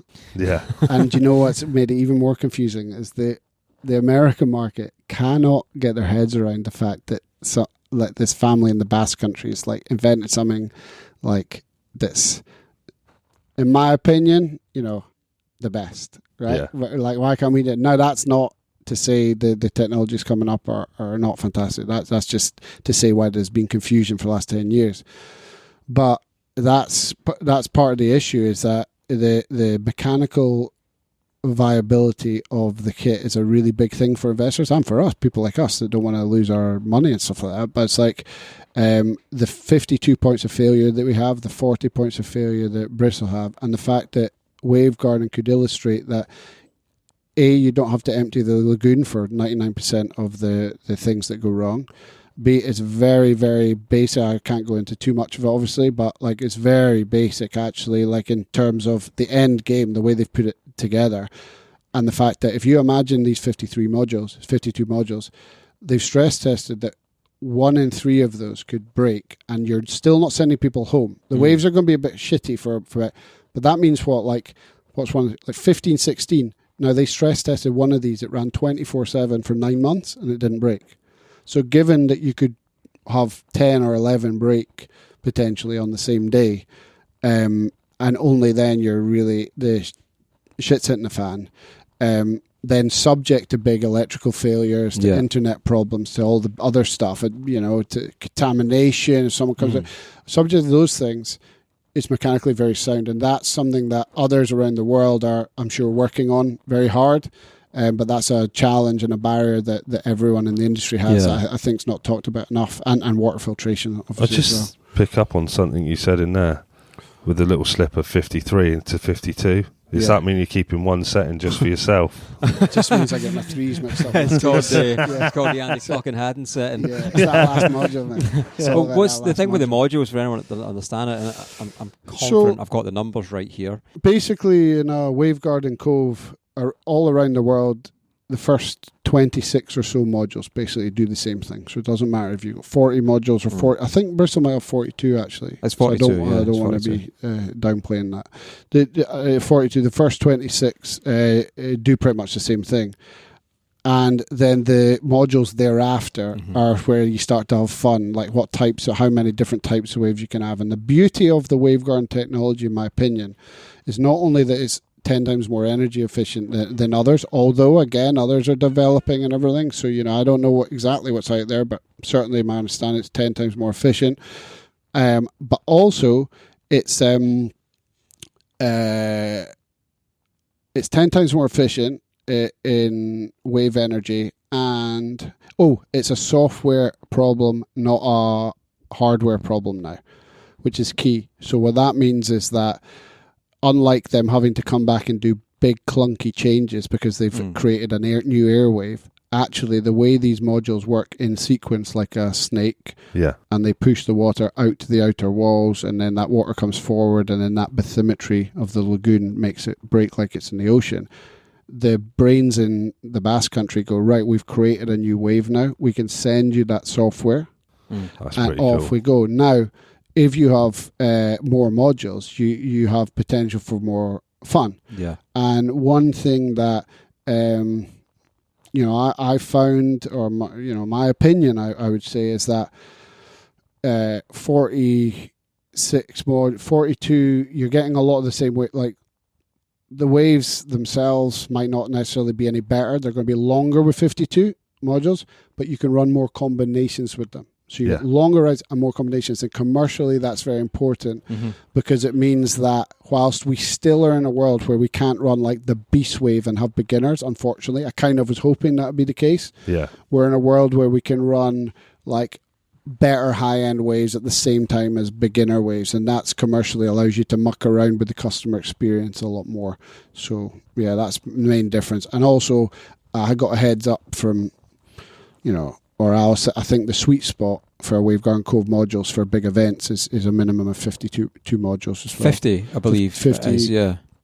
Well, it's 52, Mitch. But I'm going to check that immediately. But no, it's all right. It's around 50. So, but I don't know. These are opinions. These aren't like 100% facts. These are what I think is going to happen. And again, for anyone that doesn't understand, hasn't been to wave pools, what we push on the first wave, so from the reef area, so where you actually take off on that first initial green wave, dictates what can happen in the bay. So there can be potentially 6 surf schools in the bays, 3 on each side, like a left, middle and a right. But depending on, and obviously they'll surf different types of waves in there, from mellow green waves to white water, obviously, broken waves. But depending on the wave we run initially, performance-wise, dictates what happens there. So if we were pushing a beast, like Andy said, we might not be able to have the beginners in the bay, for example, because the wash of water will react different. So that's why we talk about, there's a balance there. Yeah. But then again, when you look at that, if you look at something like business-wise, you're not going to want to run, like your lesson times are probably more than realistically going to be between 9-10 in the morning till like 5-6 at night, Well, I was just going to say, because like that way you'd go like, well, between the beasts could be between that in the morning and that in the evening, where you're older and maybe like squeezing it down then, but your lesson times of looking out on the beach, very rarely you see a lesson going on at 8 o'clock in the morning out on the beach. Most times lessons start around 9-10 o'clock. Most lessons are given by surfers, and you know what surfers are like for getting up in the morning. I'm looking at you directly there. No, that's fair. Well, do you know what, Pete? I think if there's maybe a message on it, I'd be, very surprised if anyone's made it this long into the podcast. Listen to me drone on, but like, if there's a message I'd like to give away, though, as though we've planned a lot of stuff theoretically. The main thing is, these are the conversations that we have in the office all the time. Oh, you could do beginners, is that the stuff we open with, whether it be Surf Lab or lessons or memberships, all go be wrong. Yeah. All of it. And this is the thing that's so hard, and I'll tell investors that. And they're, but that's, people that are raising money are usually saying, this is what's going on. I'm saying, no, I'll tell you what's definitely, the only thing I can guarantee is my financial model's wrong. And we're going to open with the wrong memberships, and Surf Lab's not going to go down exactly how it seems. And I'm like, well, I'm just telling you the truth. Yeah. You want the truth. So I think the better thing is to say, let's have all these up our sleeve, like we have with the food market and everything, and let's open cautiously. Yeah. And surfers are going to go, oh, but these guys thought and that, and they've only opened with like 2 settings or 3, and this is like that. And yeah, say what you like. What we're doing is we're learning ourselves. Yeah. And then if after 2 or 3 years we've not got that right, I think we've got a problem. Yeah. Well, I think pretty much all the things I've thought of in this time has come out my head now. Apart from the 2 questions, 3 now questions. Well, no. We only need to do one, and because we've done 2 before. And the new question that I said that I came up with, which I've now forgotten, and you said you were going to steal and make it your own question. I'm hoping to think of it when we ask. So we asked you last time about your best wave and worst wipeout. I can't imagine anything's changed since then. what did I make up last time? I don't know. Let's just say. I think he was surfing 17 times over Head Nazareth, and then. So we've got a new question we've added ahead. in, and actually this is probably a good one for you. So right, let's say, how tall are you? Actually, we'll use you. Well, I'm 6 foot. My brother says I'm 5'11.9, but I am. Right. So okay, we're both 6 foot. Let's call it that. So let's say athletic build. Okay, this isn't a dating site. No calves. So let's say you've just taken off on a wave, you've done a bottom turn right, and you're just bombing along left or right, whichever way you want to go, right? Your board is at the very bottom of the wave. You're stood entirely tall, your knees are locked out, okay? So your shiny head is parallel to the top of the wave. So your feet are at the very bottom of the wave, your head is at the top of the wave, you're 6 feet tall. In feet, how big is that wave? Hawaiian? Or? No. To you, how big is that wave in feet? The face of it. I want to answer your question, but I'll be a politician. Do you know that shit's confused me for 20 years? And so I go, it's chest high, it's head high, it's waist high, it's knee high, it's double overhead. But if you want my honest thing, honestly, what is that in feet? 2 to 3. Is that a pressured answer saying 2 to 3, or is that your actual opinion? That's because that's how I kind of, when I'm reading the charts and I see 2 to 3, I think about head high. And you don't think it's an interesting and annoying thing? This is why we've included this, because we're clearly saying, we're clearly all agreeing the face of that wave is, if you're 6 foot, it has to be 6 foot. But we all know when you say 2 to 3 what you mean. And that's why for this... you know what? It's also cool. Because is it though? No, I'll tell you why. Because it still confuses me, but I think it's really cool when you hear these Hawaiian guys be like just constant underplay. Like it doesn't make any sense. It doesn't make any like logical sense. But when you're seeing them on double overhead, and the guy's like, "Man, it's 5 foot solid," and you're like, "Yeah, mate." But you know what? Well, let me take one in on there. So you're 2 to 3 there, right? Yeah. So if you wake up in the morning, you wake up in the morning and you look on Surfline or whatever app you look on, not Magic Seaweed anymore. Rip.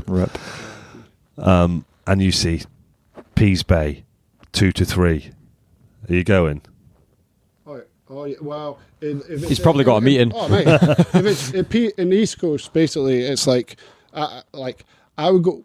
It's a swell period. So weirdly on the East Coast, if it's mainly the prevailing offshore, unfortunately not today, but if it's anything over 8 seconds, 7-8 seconds, I know down in Cornwall it's a bit storm swell. It's like, no, if it's 7 or 8 seconds and it's like the wind's not terrible and it's anything over 1 to 2, like you could get a longboard on it. So if it's 2 to 3 and it's like 10 seconds, that's a beautiful day on the East Coast. Mm-hmm. Is that head high? Is it?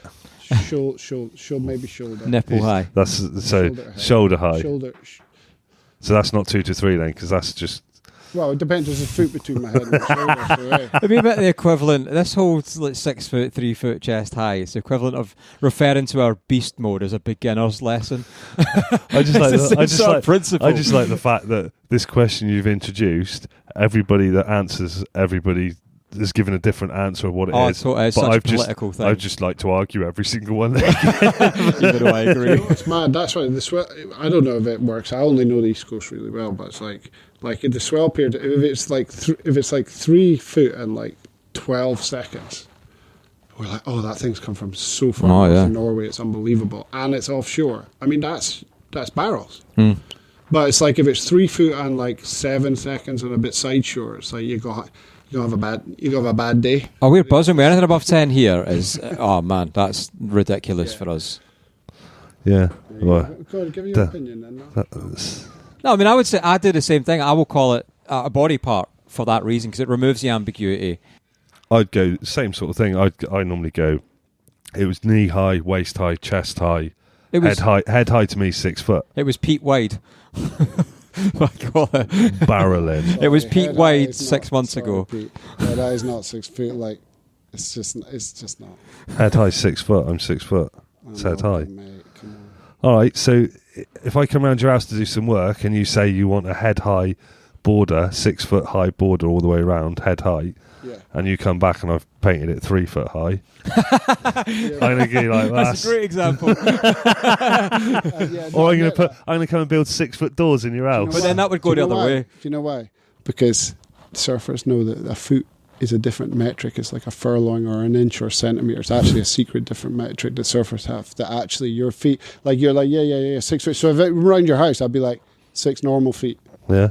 Right, I'd use the word normal. Yeah. Well, I wouldn't probably. But if I'm going to the ocean, there's no way I'd say 6 feet, because then the pictures are going to come back and I'm going to go back to the office and I'm going to say, mate, I surfed maybe 6 feet today and I had a really good time. And they're going to go out and I'm like pushing my 7-year-old daughter onto a wave and they're going to be like, Andy. I was going to say that surfer girl I went out with that told me I was only 3 inches. Way. If he's asked you to paint, if he's asked you to paint 6 foot of wall and you've only painted 3, he's then only going to pay you for 1.5. So who's won in the end? It just keeps going on. I spent 12 years deliberating. It's one of those things where I do wish everyone could just agree on like that's the height of it, but it's so much. And it depends. I think it's also it's a question which is a fun question because we get discussions about it, but it's also a question where there's no right answer, because depending who your group of friends or you surf with, they've always got their own. And you know what it is. I know what, if you say it's chest high, I know what it is. Yeah. If you say it's chest high, because I've not surfed with you, I'm not going to be sure of what your chest high is. Yeah. Whereas, like we've established, if anyone puts the word fun after it, you're like, yeah, I'm not going out. and if you know no one's seen you go surfing, add a little bit. Yeah. So, Andy fucking Hadden, which is a private joke, tell people where, this is over to you, this is not only my job, tell people where they can find you, find Lost Shore, if they want to. Yeah, we've got website, we've got social media. The handle is Lost Shore, is it? Lost Shore, yeah. Lost Shore. On Instagram, it's Lost Shore. On Instagram, I've posted once on LinkedIn the past 6 months, and our website, I would say that we are going to start selling tickets in sessions in probably June or July. So roll up, and let's make sure that all this chat becomes reality. And please. Planning to be open to the public? September. So we're still on, but that's Bainey who we're talking about earlier. That's Don't blame me if we're not. And I just thought one more question. Uh-oh. If you found a really good surfing podcast that you wanted to invest in, or like, Any recommendations? no, We'll just continue freestyling. If I had any cash, I wouldn't be in this get-up. You're looking very outdoorsy, like you're off to Colour Fox or something. can people like if on one more serious question, actually, say like I was sat here and I had like a spare like couple of million in the bank. Not saying I don't, but like, and I wanted to invest in Lost Shore. Is that something I could do, or is that something that honestly, yeah, like we're in fact I'm refinancing it like at the moment. But I'm very careful about wanting people who think like us, that believe in the industry, that can, understand that the money's protected with property metrics. And yeah, we're selling at actually quite a good rate. It's been a big decision for us to go, let's go and give a deal to some good people quite late in the day. In order to not have to go at the very last hurdle and do business in a way we wouldn't like to do business. So yeah, I mean, if you've got any, I don't know the wealth profile of your audience, but if anyone fancies a dabble, then get in touch with me. Honestly, you'd be surprised that we're not looking for huge stakes. It's a more intensive way of doing it. But if anyone's got any spare funds and likes the sound of what we're creating, then I guarantee you this: you're not going to have a more fun thing in your investment portfolio. That's for sure. That's interesting to know. Well, are you going to invest? I might do. Just got to go find that money now. You don't know how much money I got. Yeah, I do, because we went to the cafe before and you were I just bought, actually, that being said, I've just bought you both coffees. That was breakfast. an investment. No. You know what? I tell my daughters, never talk about money, never talk about money, never talk about money. And I go to work and they're like, all you got to talk about, Andy, is money. And I'm like, Well, I think that's a generational thing, though, isn't it? As well, like I think that's like my parents never spoke about money. Like they were always like, "Don't speak about money ever." And then like you've got like stepkids, and they're like, "How much are you earning for that?" If you're going to judge, watch Mr. Beast, and he's like a good guy, so I'll let him watch it because he's a good guy, but he always talks about money, and I'm like, if you're going to judge a fish by its ability to climb a tree, you're always going to be disappointed. That's it. Done.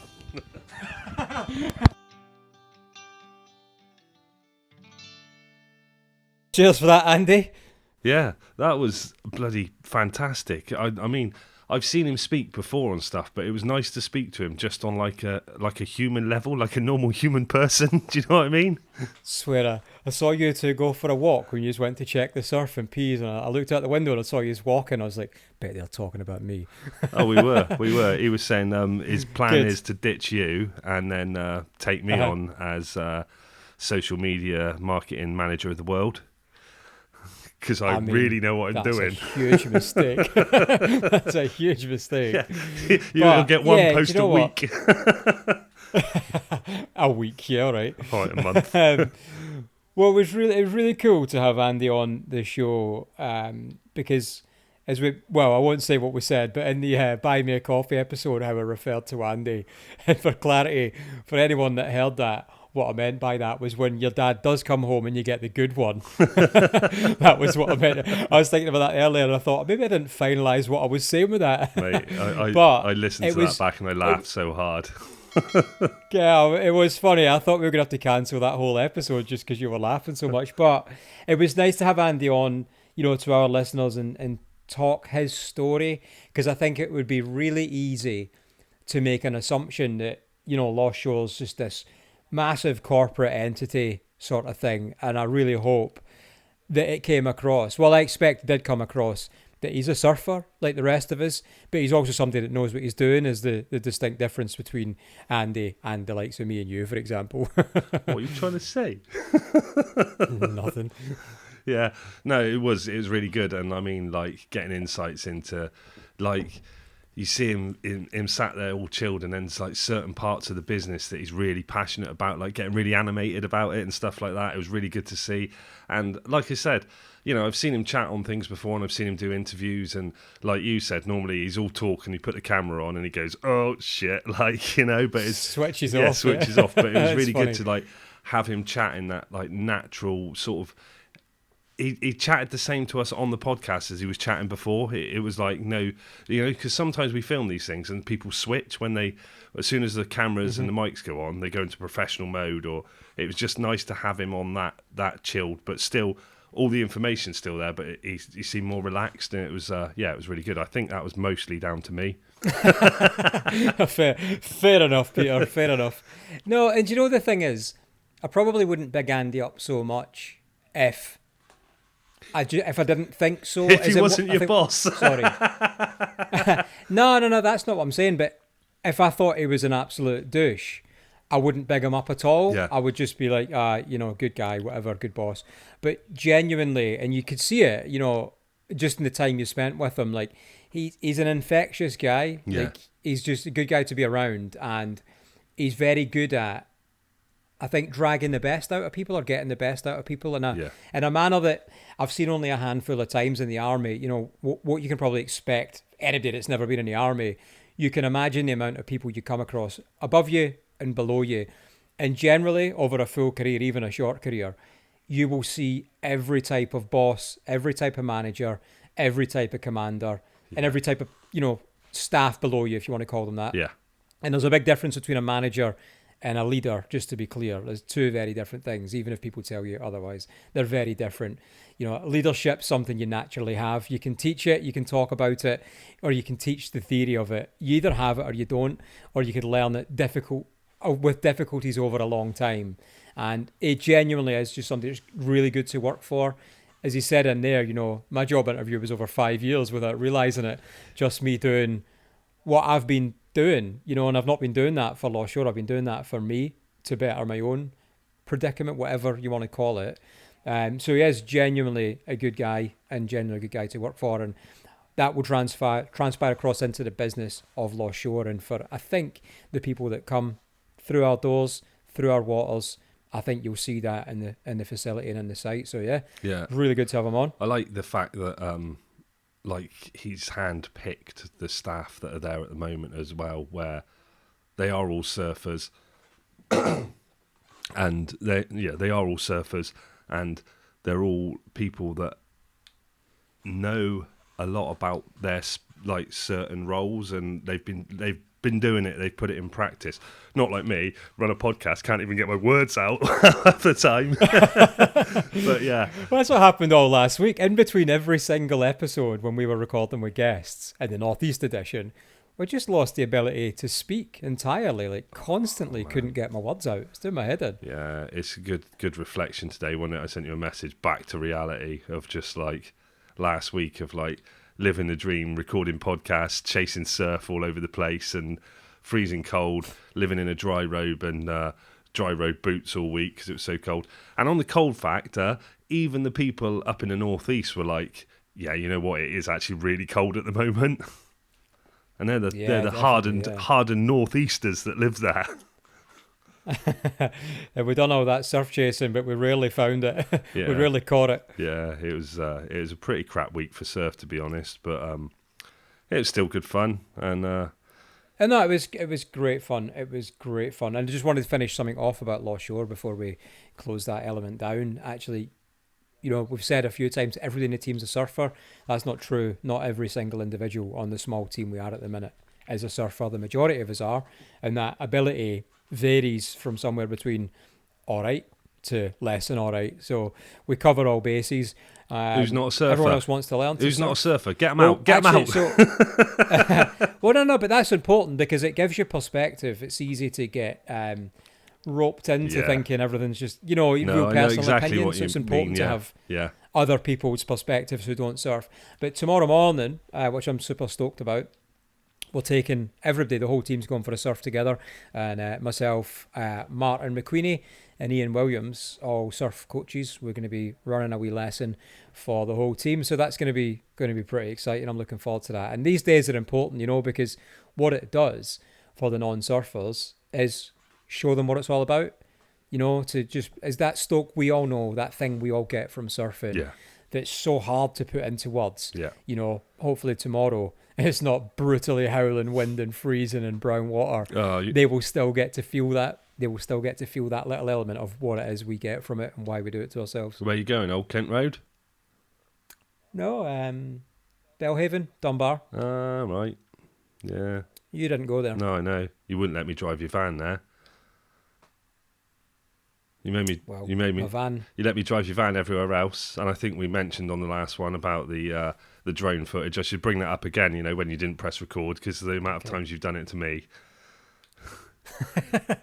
But we went out and refilmed it, and it's even better. And I think I've already, I've used it.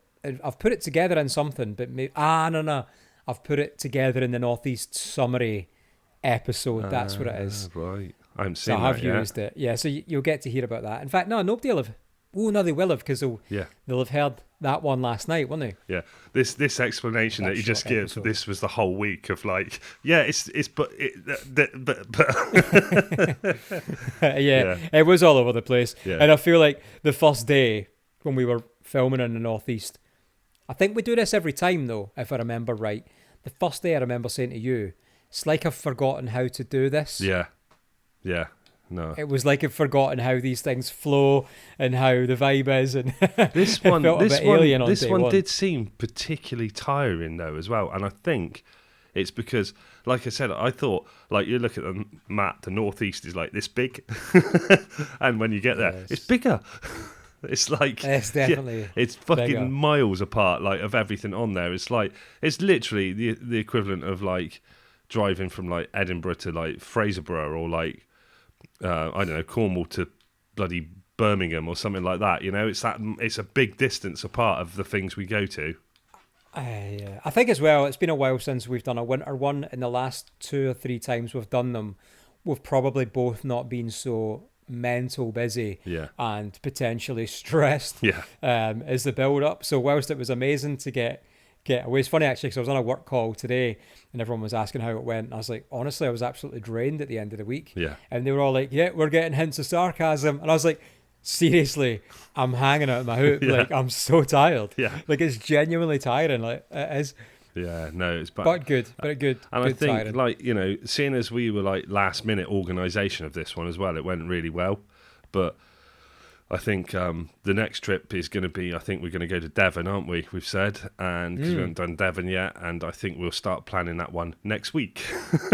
So, We will.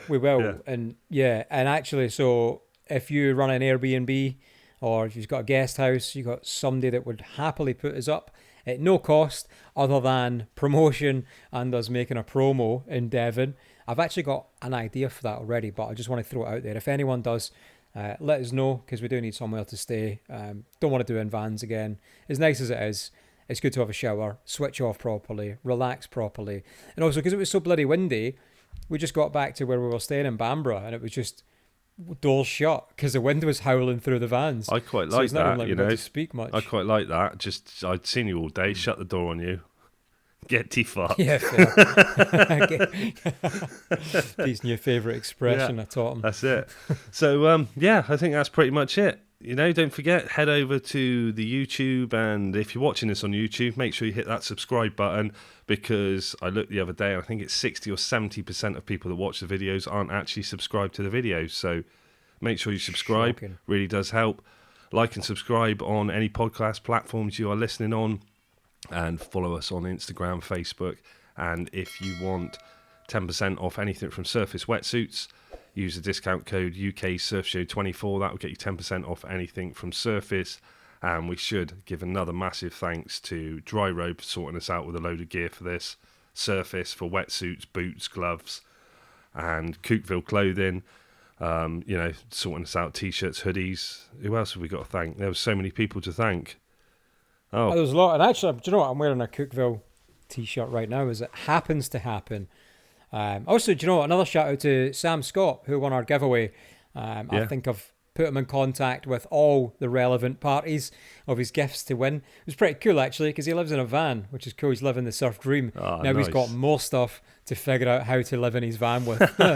So, yeah, shout out to you, man. Wait for the shout out episode coming out soon. Yeah. Yes. You. All right, then. That's it, isn't it? Business done. See you on the next time. I think we've got, like we said, 2 more Wales ones left. Mark Vaughan and Williams Longboard, they're still to come out.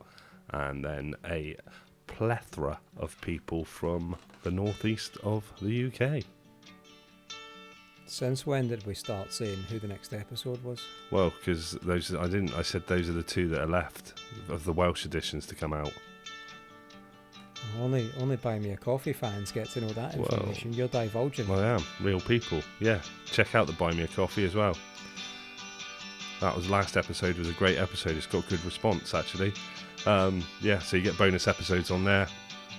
And there's a Discord.